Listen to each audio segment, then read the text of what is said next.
What is up, everybody? It's Matt Johnson. We are back with another episode of Real Estate Uncensored. This is the place where you get actionable ideas, insight, and inspiration to turn your real estate career into a life of freedom. We have a wonderful guest here today. Jeneen Masih is here. She is a part-time active agent turned business coach. She coaches not just agents, but like entrepreneurs and solopreneurs in other industries. We've got a bunch of stuff to talk about with her today because she has a super deep background in the real estate industry, as well as being an attorney and developing relationships with some of the top agents in her market before she actually became active in the real estate sales world. So she has a very, very interesting perspective, and we're going to talk a little bit about the shifting market here at the top of the show. And then we've got some other fun stuff to get into, talk a little bit about being resourceful instead of just having resources, how to deal with shifts in your market and in your business. So lots of fun stuff as always.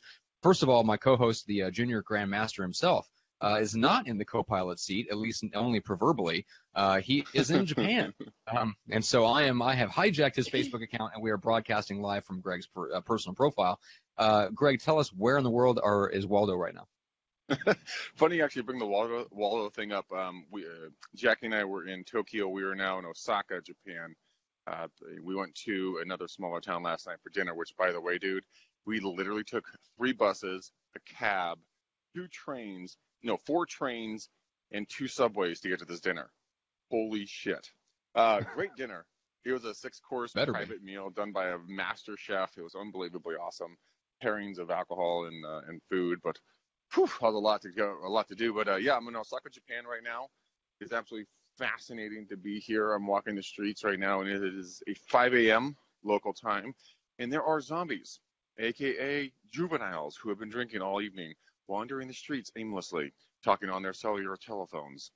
But I'm glad to be here, man. You know, I got up at 4:25 to be here with you guys, and I cannot wait to hear what Jeneen has to say, especially with the market, the way it's shifting right now, and kind of just the way the market's going to be going in the next 2 to 12 to 18 months, especially with the way that the stock market has gone as the recording of this show. Absolutely destroyed every gain since July of this year. So a lot of money that was out there to spend was gone. Kind of how this whole market is going to shift. So Jeneen, you are incredibly insightful. I cannot wait to see what you're going to bring to today's show. Well, Jeneen, officially welcome. Thank you so much. I'm so happy to be here with both of you today. Yeah, we're excited to have you today. And been looking for you. Yeah, exactly. Today. As of this recording, she's excited to see what happens in half an hour. Well, we'll see how it goes. Yeah, well, perfect. Thank you. All right, so Jeneen, catch us up for those that might not know you because you're based out on the East Coast. We're way out here on the West Coast. So share a little bit, just to give people an idea a little bit about your background and what you do with your time these days. Yeah, well, thank you. I am a full-time coach. I do work heavily in the real estate industry. As you mentioned, I have a lot of formal education and background and experience in that area. As a coach, I travel 4 months of the year, so I'm engaged with a lot of people. I can cover a lot of ground, and it gives me some unique perspectives. So, yeah, a little bit about me. I like to do some fun things all related to water, scuba diving, surfing, those kind of activities. You and Greg will be fast friends. We are awesome. kindred spirits. You're my animal spirit because I'm a certified open water advanced diver. You know, me too. Kiteboarders. You know, everything board and water. I'm like a dog to it. You see it, I jump in it. I don't care how cool it is. That's awesome. I just got back from a trip to Bonaire, so we can chat about that another time. Yeah, fantastic. And I have no idea what that is, so I feel very out of place right now. I am not to like the a fish show. in water. Yeah, exactly. In water, I'm like a fish that is out of water. So we've got a bunch of people watching here, guys. We appreciate it. Thanks for joining us. I know we're a couple hours late on the show today, and that is by intention. That's because it is 5 a.m. where Greg is at, and so we wanted him to be able to join it. So we pushed the start of the show back a bit. And so, guys, if you're watching us on Facebook, whatever thoughts you have, we want to know what's kind of shifting in your market because that's what we're going to talk about at the top of the show. But let us know what you're seeing, right? So let us know kind of what market you're in and just give us some thoughts so that we can see kind of what you guys are seeing on the ground. And Jeneen, let's start with you because you're coaching, clients in real estate and I'm sure some, multiple different markets. But what are you hearing as far as what your clients are seeing? Well, what Greg mentioned, the big items, raised interest rates.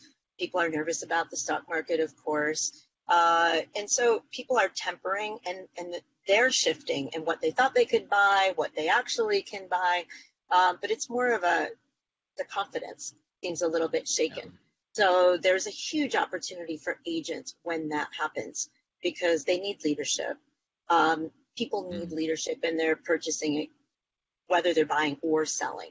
And so it's always, now's the time, regardless of which side you're on. So we see interest rates are going up and they're going to continue to go up. That's pretty much been promised. And so whether you're looking to sell, you want to do it now because there are going to be few people out there probably looking to purchase. And it can be a huge opportunity for agents if they recognize it. It's so interesting. Yeah, go ahead, Greg. I was just going to say, what do you think is going to happen with the way that with the loss of all of the gains since back in July of 2018 with the stock market? Do you think that the interest rates are going to continue to go up, or do you think they're going to freeze because our affordability index just completely hit the shitter, and it's going to be hard for people to afford, especially with the shell shock that everyone's feeling right now? So are you asking me if I think rates are going to continue to go up, or if people are going to pull back on buying because of that? People are going to hold back on buying. Excuse me for not clarifying that. Yeah. That's okay. Yeah. Yeah, I think, like I said, it depends. I think in general, people's instinct is to hold back and to wait because whenever we have fear, we stop.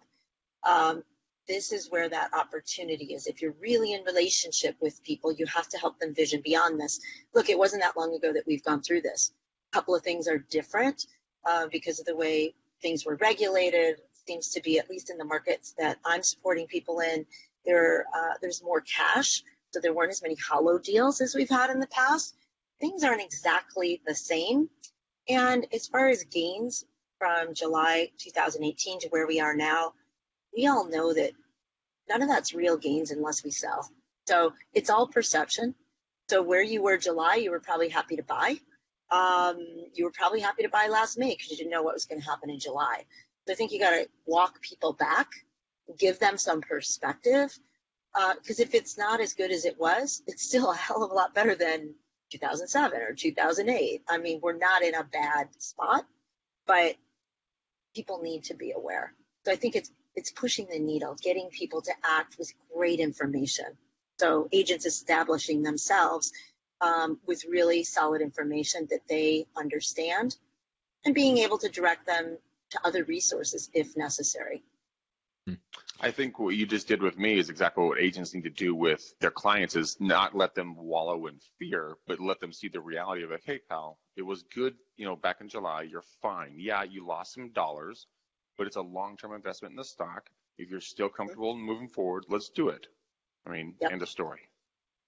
Yeah, or if not, let's leadership thing. Jeneen, you talked about when there's an area of low confidence, it's a wonderful opportunity to show and demonstrate leadership because they're looking to be led.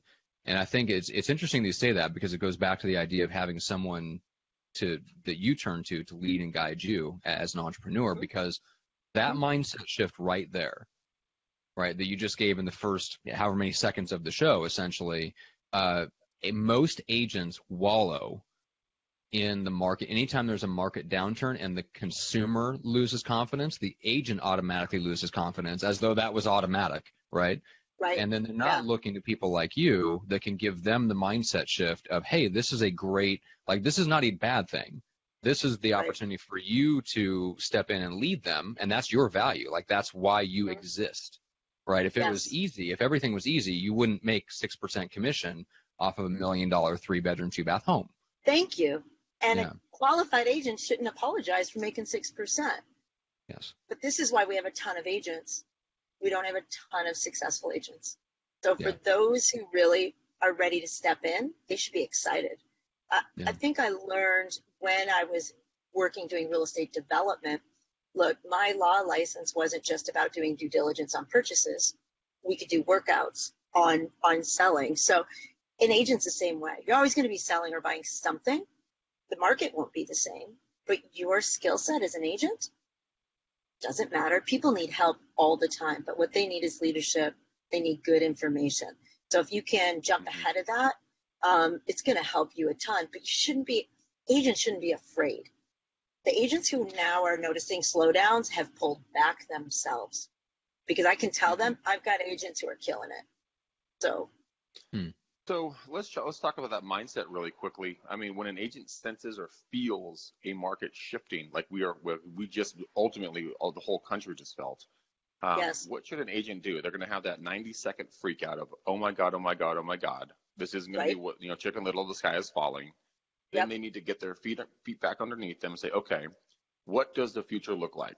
And if you were advising me as an agent, and I came to you and like, Jeneen, what the mother blank blank is going on? You'd be like, Greg, first off, you're a dumbass. Second off, Gil, let's look at it like this. You said a workout on selling real estate. Let's break that down really quickly, because I think if someone's going to help someone buy something, they never think about the exit strategy and potential opportunity there. Yes. So would you recommend maybe having an agent put together a booklet of like, hey, this is the historical 10, 12, 20-year history of the neighborhoods. This is what the rates have done. This is what the market has done. This is where you stand. Look, you're in a great place, man. Buy this damn property. Yes, they need to hear that, and they need it backed up, not just because they like you or it's a nice house. They really need the backing, and that's where your credibility and confidence is going to come from, because you need it too. So if you don't have it yourself, get with your local board. If you've got a strong broker, I work with some brokers that are tremendous in working with local accountants and really putting together. Keller Williams puts together some really top-notch information. Get what you need to get comfortable, because people make good decisions when they're given good information. If you can't give it, they're going to find it somewhere else. That's the quote of the show right there. I love that one. People make good decisions when they get good information. But we hardly ever give good information, because we agents ourselves, we walk in fear, because we're just freaked out that our next deal isn't going to come around the corner, because our clients aren't going to buy anything, when in reality it's like asking a leaf to not shake in the wind. If it's by itself, we got to put it together with some, we put it with a couple of his buddies without me getting hit by a car. And it won't shake so much. This is the thing, Greg. We're selling value. We're not selling homes or businesses or whatever it is you're selling. You're selling your own value. So your value doesn't go up and down when the market goes up and down. And people have to understand that. I mean, whatever your experience is, or the experience you leverage around you to give you confidence and success, that doesn't change with interest rates. That does not change with a shifting market. People need value, and you're the shepherd through this process. Yeah, so that's really good. There doesn't have to be fear.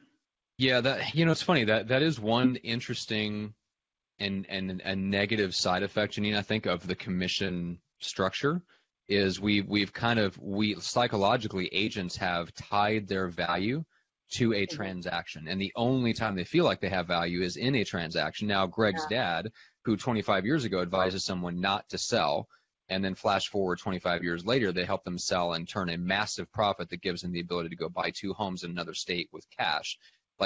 So Greg's dad gets it, right? He understands, hey, I'm going to turn down a commission now for the lifetime value of this client, because I know I'm going to be in the business 30 years from now when this guy does need to sell. Now, Greg's dad gets it.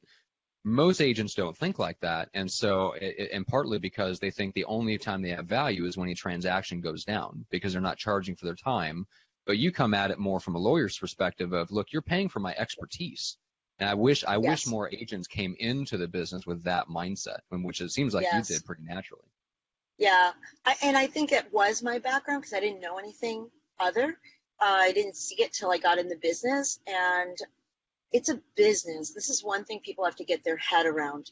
I think a lot of people come into real estate as second careers.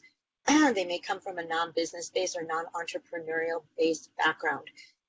Don't be confused. When you sell real estate, you are in business for yourself. And for me, it's the most exciting thing ever. I love it. So if it scares the heck out of you, not to the point where it motivates you, maybe you want to look at what you're doing or why you're doing it. But yes, the transactions, those metrics, they're just a reflection of the work you're putting in, of your value. It's not the other way around. You don't look at those to define you. I like your comment about the long-term vision, that's about integrity, right? Credibility. And I think you owe people, when they are making some of the biggest financial decisions in their lives, hell yeah. I mean, you want to know your stuff and you want to advise them honestly. I think it comes back tenfold all day long, because you're only as good as your reputation. Yeah. Well, and Greg, I'd love for you to speak to that, because you essentially grew up and watched your dad maintain that reputation, and you guys are still reaping the benefits 30 years later.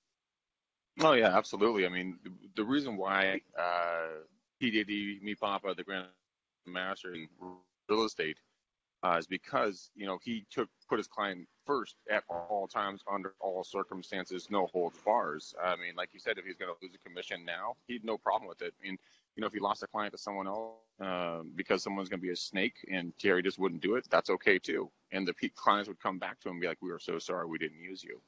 And Jeneen, to your point, I mean, you are in business 100%. Your brand, your image, everything is about you. And so many agents, there's only 25,000 agents roughly in the entire United States out of the 1.3 to 2 million people, depending on who you listen to, who are licensed to actually do over 25 deals a year, which is staggeringly surprising and horrifying, because we have a lot of agents out there that are mucking about, that are trying to make a living, but yet, like you said, they're not taking themselves seriously. And they're doing, well, I'll do a deal here, and I'll help my friend Luann here, and Bill here, and Steve there, and well, there's their full year. And they call themselves real estate agents. When actually, in reality, they're just hobbyists. And I mean, no disrespect to the people and the agents. They're doing it that way. It's just, I would wish you guys would screw your heads on a little bit straighter and take it a little fucking seriously, because you could be making a lot more money for you and your family if you just thought about it as if, like, look, I am just as serious as an attorney, as a doctor, as absolutely, the freaking garbage man that I'm watching pick out garbage in front of me right now in Osaka. I mean, this guy takes his job seriously. He's throwing those bags like he means it. Yeah, it's painful to watch people wallow. No, it's very painful to watch when people are wallowing. It's exceptionally hard, especially as a coach, when you see potential, because that's part of your role as a coach, is to see potential in others that they don't necessarily see in themselves. And so it's even more painful for the coach sometimes to see that potential go unrealized. Doesn't happen very long or very often. Well, okay. Because we true. Well, I guess see that they start to reach some of that potential, or you invite them to explore other coaching opportunities. Yeah. This is in all fairness, it has to be quick, right? Because we got to recognize the pain and envision something different. And I think that's the issue. It's our self-image, what we expect and want for ourselves. Our mind's a complicated place, and when it's let run wild, it doesn't serve anybody. And that's where the fear comes from, and that's where the paralysis comes from. But you know what? There are people out there that don't live like that. They love being agents. They love being remote, like we all are, right? I'm in the Keys today, so yeah. Well, let's you're in take the Florida Keys. Yes, I'm in Marathon. Oh man, I've always wanted to go to the Florida Keys so bad. I want to drive across that super long freeway down to the Keys. Yeah, the seven mile bridge to Key West. The question is, can you floor it the entire way because there's no CHP, no cops out there, or do you have to mind your business? Well, there's only one way in or one way out, so it's really tough enforcement. So there's two things. You can go really fast, but you might not get back off the Keys. That's funny. All right, well, let's take a step back for a second, because I want to talk a little bit about resourcefulness before we get into the bigger conversation about vision. But Jeneen, where can people connect with you if they really resonate with you and they love to potentially look at working with you as a coach? Where can they find out more about you and jump on a call? Yeah, so first of all, I do a lot of interacting on my Facebook page, right? So it's Jeneen Moretuzzo Masih. Also, they can find me on my website. It's jmmconsulting.co. It's a great place to find me. They can also find me on LinkedIn. And it's easy to connect with me. Very, very easy to connect with me. You can set up a discovery call. I'm happy to jump on a call with anyone to just, really look at what is it that they want. Sometimes people just saying it out loud. Because I want to know what people's dreams are. Business is a way to get everything you need and want. And so I'm a big dreamer. When we talk about the water sports and things, I'm serious about everything I do, and I'm really serious about living a great life. So my goal is to support as many other people to live great lives. We all benefit, you know. You do better when you're happy, always. Oh yeah, you're a better 100%. business person, parent, community member, everything. So it's a lot. I have a very holistic philosophy. I like to have a lot of fun, but I'm very competitive. For those people Well, when who, you compete and you win, it's fun, yeah. When you compete and you win. Yes, you had your bets, right? So Yeah, this is a love that. thing. This is a thing to remember. We are who we hang out with. It's the one thing I will say today. People really need to take a look at who they're hanging out with. 5 closest people. Because and look at it. Those are the people everywhere. Are they nice people? Are they earning well? Are they doing cool things? You get to choose who you hang out with. That doesn't mean you don't love. You can love everyone. Who are the 5 people you're spending most of your time with? It just happens that way. So you can make some easy shifts. Well, let's dive into that a little bit more and relate it to what we were talking about with the market, because we were talking before we went live just about how it's so important to know who can you turn to. And if you don't have that, if people look around them at the 5 closest people and they realize, oh, wait a minute, these are all people that are at my level or below. So what can people start to do about that? Because when the market does shift and you're not sure what the answer is, you know that you shouldn't be negative, but you don't really know what to do about it. You need somebody to turn to. How do you go about finding and developing those types of higher level relationships? I think first you get some clarity you do an inventory, right? So you look at your 5 and you figure out how many open spots you have. Some people have 5 open spots, no problem. Okay. And then figure out who would be the most advantageous people to have on your, a speed dial that are always available to you. Yeah. Attorneys, mortgage brokers, any other business leaders, people who are going to support you and inspire you. Get into relationship with them. You don't have to know who they are. You just should outline their characteristics. So you know exactly what you're looking for. You're going to find it. I know that people, they're like, okay, I need to network. I'm going to go to an event. I'm going to network. And they don't know what that means. Even what we have done a little bit on this live broadcast, right? We're getting to know each other a little bit. We're interweaving the conversation. We're having a business conversation, but we're kind of learning a lot about each other, right? Because I know you, Matt, you're very observant. I can see it. Greg keeps really amazing track of the conversation. So he's like already got 2-3 things in his mind. And he waits for the right moment, right?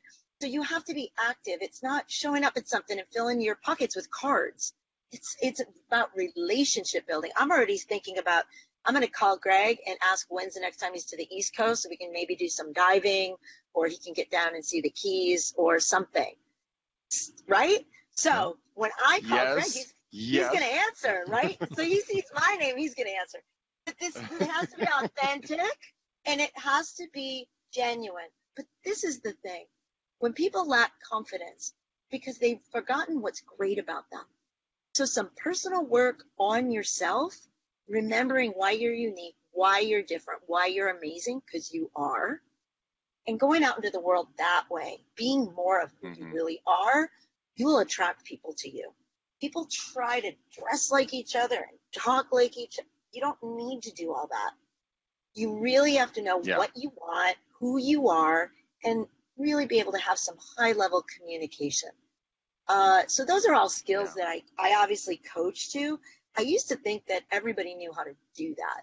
I didn't realize that happened to be one of my gifts, in addition to what I had developed over, I'm not even going to say how many years, in professional life. But it can be fun, and it can be really engaging. So, so that's what I would suggest, those couple of items. So figure out what you don't have, how many people you need, who you want. You can get with someone else if you can't mastermind. Get with a coach, get with another trusted colleague, build your bench. It's like you're building a team. And we work better as teams. And then have a strategy and work your strategy. Get out there. get better at it. You're going to fail forward fast. You're going to have some really crappy conversations. You're going to have somebody you want to connect with and you might misconnect, but you just keep going. You keep moving forward. Yeah. I mean, the good thing is that Matt loves to do networking on Saturday mornings, guys. So feel free and give him a call. He waits on his phone every Saturday morning around 7 a.m. He starts with his Starbucks. But Jeneen heard recently, which I read, was illustrations of the book that your soul is writing. And when I heard that, talking about kind of where you want to be and where people want to be and where they're afraid of going, so listen to that again. Your dreams are the illustrations of the book your soul is writing. Mm-hmm. And I saw that and I'm like, good God, that is absolutely amazing. So profound. When you guys it really is. I had to read it about 25 times because I'm dyslexic. I'm like, getting that right. But it was something that, when people, like, if they want to be scuba divers, if they want to live in the Keys, if they want to be podcast, geniuses and junkies like me, a junkie like me and a genius like Matt, when it comes to this, you guys got to go out there and just chase your dreams. Be weird. I was okay, so I'm just here in Osaka, Japan. Everybody dresses the exact same. I am not kidding you. There's zero variety in anything, like men and women. Guys, white shirt, black suits. Gals, same style dresses, a little variation here and there. But dude, I was on the subway last night. I was wearing a purple shirt. I was looking like they on Waldo, and I'm like, at first I was like, you are the giant obnoxious American. That's hilarious. I did that. Nice, I do not doubt it at all. And by the way, Greg, you're sitting in front of what looks like a Starbucks, which is as beloved to my heart as a Starbucks is. I think it's screwing with your Wi-Fi signal. I think it's one to try to shift you constantly from one Wi-Fi signal to another. So just be aware of that. But yeah, that's I totally believe that you stuck out like a sore thumb on a Japanese subway. Yes, Greg, for those that don't know, I am 6 foot tall, and when people take pictures of me and Greg together in the rare occasions where we're together in person, I look like a midget because Greg is 6'5". Greg is a large human being by American standards, let alone the world standards. That's my God, dude. So as we were in Tokyo our first couple of nights, I get into Tokyo and I get into the shower like this. I'm like, damn, this is a small ass drop ceiling, right? I go into the shower, of course, fully clothed, get your mind out of the gutter. And dude, I have to stand like this in the shower, my head completely tilted. It was the most awkward thing I've ever done ever. That's awesome. Oh my gosh. Okay. Well, let's finish out with this. We talked a little bit about vision, and I love that quote, which is amazing. So I've been talking with my coach a lot about that in relation to how our dreams and our nightmares affect our waking life and what our dreams are and what our goals are and things like that. Jeneen, I want you to talk a little bit about what your perspective is on vision and how to break a vision down into metrics, and even maybe start with why that's important. Why does it matter to break something down into metrics? Well, it's interesting. We constantly have to be looking at big picture and small picture at the same time. So it's really important because the metrics they're going to give you the traction, right? So I always start when I work with people, we do a dream interview, and we go deep, we get really clear, and then we work on foundation. And from the foundation, put together a plan. When we put together our dream plan, when we can break out metrics. And the metrics are not always what you think they are. So metrics are not one size fits all.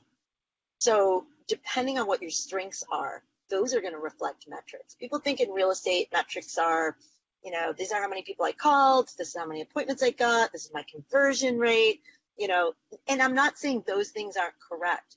When you look at your authentic self, you have to understand, am I better in person? Am I good on the phone? So you're going to make your own metrics. I'm going to get out to this many events, or I'm going to do these things. But the whole time you're doing the activity, leaning into the activity, you're crystal clear about where it's taking you. It's connected all the time to that dream. Typically, there are two conversations. People talk to certain people about dreams and vision. People talk about other people about metrics in business. This is a combination of head and heart, which I think is overlooked way too much. We have a very strong sense of intuition. We know ourselves really well. And to have metrics, I have all my clients come up with what we call as a personal scorecard, where they love metrics. You know, everybody comes out and they don't want to talk about it. They don't want to talk about their numbers, their money, their whatever. In a very short time, people are like, hey, cool, you want to see my scorecard? I want to show you my scorecard. And because That's awesome. You know, it's awesome because they're not afraid anymore. And they understand that where they are and where they're going is an opportunity gap. The area in between is an opportunity gap. It's not a judgment call. When we lean into something new, whether we're growing, switching something up, it's okay to be exactly where you are. So when we're not wasting energy on fear, lack of self-confidence, and we can just focus on observing, being an observer. So you lean into activity, take a look at your scorecard. What adjustments are we going to make? Ooh, that's working well. Turn up the heat. Wow, I'm really good at that. That was actually kind of fun. I had a call this morning with a gal that I coach, and I coach across 6 disciplines of life, right? One's personal finance, the other one's business, and there's professional development, health and wellness, spirituality. So out of 4 out of 6, she led the conversation with, oh my gosh, this was so fun this week. And I'm like, now this is a gal who's doubled her business, growing like crazy, but this is the deal. You're allowed to have fun, right? It feels good to connect. It feels good to be productive. It feels good to help people. So finding your sweet spot, just observing your numbers, you can't help but make adjustments. It's like somebody who wants to lose weight or maintain weight. You jump on the scale every day, it modifies your behavior. Yeah. I don't care if you don't have to be on a diet. You don't have to do anything. You just have to know what it is. So I love that. I love that approach because that's one of those weird, it's almost like a meta thing where it's getting the result, not by doing the conventional intuitive thing that you would think, you know, like, oh, I need to track my calories. No. Now, if you just do this one thing, one simple thing, 30 seconds a day, get on the scale. Yeah, it modifies your behavior. It's weird. So we talk about, with my clients, I talk about biohacks. As people, we all think the same. We have similar blocks. So when we find things, we're like, cool, this is awesome because we know what to do with this. What strategy are we going to employ to overcome this? And it can be the smallest thing. And people are like, I have struggled with this for years. I just do this one thing now. So easy. So instead of fighting things, you need to understand them. How our mind works, we just need to understand it. We also need to be really good to ourselves. Grant ourselves grace, right? A lot of self-love. Take good sleep, good food, good extracurricular, right? You want to be the best you. We don't get to be the best version of ourselves by treating ourselves like shit. It just doesn't happen. That's because we don't allow ourselves the good, fun things in life. Yes. Because we don't feel that we deserve them, because we put ourselves in a prism and we don't let ourselves out, because we keep seeing the refractions of all of our losses, all of our woes. When in reality, there's so many things that we don't see that, I mean, if we could go out and talk to 10 people that know us well and say, write down the 5 things you think about me. I bet you anything, 9 times out of 10, they're going to be super positive, not negative. Right. Can I speak to that a little further, Matt? Yeah, absolutely. Okay, so this is what we do as people. We pick that one area. So I'm not saying blow it off, don't look at it, but look at all of it. Then look at the area as one and appropriately have an emotion about it, right? Because you're like, oh, right, everything's going great. It's just this. I'm like, well, now can we get excited about putting a strategy together for that? Because really you're okay, right? Your family's good, this is good, that's, oh, right. But 5 minutes before, you can be in a place where you're like, oh my God, everything's bad. You know, you wake up, this goes wrong, that goes wrong. So knowing how to stop, having daily practices to keep you in check, developing tribe is part of that. Because as Greg was mentioning, people see you, they mirror to you so you can see yourself. They're going to be honest. They have to be people that you trust to be honest with you. Yes. Yeah, well, I've got that person in my life. And that person just nigh this morning, less than 2 hours ago or whatever it was talking about how going back to self-love, self-care. he basically told me, like, look, there's certain areas of time in your life where you have to be able to cut a deal with yourself. Especially like when it's, hey, I need to focus on this area with all of my bandwidth, emotion, mental horsepower, whatever. I need to set aside this other area for now in order so that I can get a foundation going over in this other area. He says people beat themselves up all the time over not making progress constantly in every single area of life when that's typically not how life works. And there's a lot of other examples of people like us not being able to like take it easy on ourselves. But he says essentially we have to be able to cut a deal with our own soul. Like, I promise to do X, or I promise to do this to care for myself. And that was a big revelation for me, because I'm naturally hard on myself, right? I'm sure there's a lot of people listening that are. And so it's a skill that I'm still like just now kind of starting to work on developing. I've never developed it. It's becoming glaringly obvious that I've never developed it, and now is the time to do it. So for anyone out there that's in the same boat, there's hope. There's hope, and there's practice, right? We have to practice it because we forget all the time. 2 weeks ago, I was leaning into a new program I had launched, and I know all these things, just like we all know certain things. And, I was working harder and harder. I pulled some things out that I normally had going on, and I hit a wall. And then you're really upset with yourself. You're like, oh, I can't believe, But it was a good reminder, and you take a step back, and it's counterintuitive. You don't lean in and push harder. You pull back a little bit, get a little more sleep, get yourself together, because we're talking about working at a high level. So, feel better, think better, do better. It's pretty basic, but we don't do the things that allow ourselves to feel good. And emotions are part of that. So it's not lean into it. It's not, that fake it till you make it. I don't buy into that. I also don't buy into discipline. I buy into inspiration. So, what I lean into, I go for it because it's tied to my vision. So if it's tied to my vision, I have clarity, I'm all about it, and no one's forcing me, because I'm a real obstinate, even with myself. It's like, don't tell me what to do. Yeah. Including yourself. Yeah. Including myself. Yes. Yeah. Entrepreneurs are like that, right? Yeah. We're entrepreneurs because we don't like people telling us what to do. So, yeah, so true. Again, a biohack. I need to be inspired. I need to allow, you mentioned that, Greg, allowing things for ourselves, because we just get in the way sometimes. Like, I'm in Osaka, Japan, like I said. I allowed myself to come on this trip. I gave myself 1,000 reasons why not to come on this trip.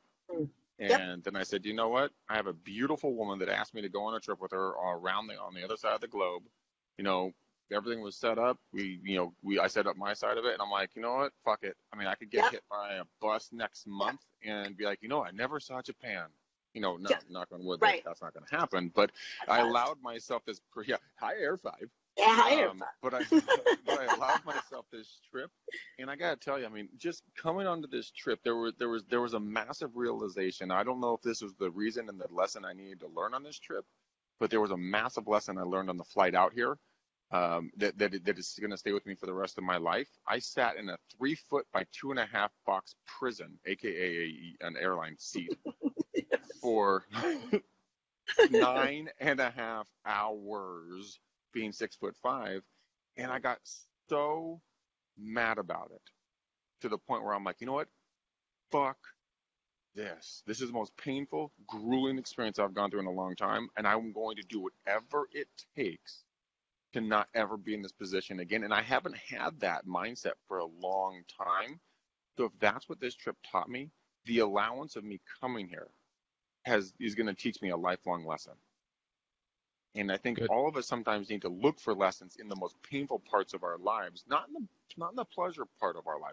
We never learn something in the pleasure part of your life. You learn the biggest lessons in the pain. And Jeneen, like we were saying, if you're keeping your eyes open, keep understanding where your dreams are, understanding that you're going through the process. Matt, like you said, allow yourself the small wins.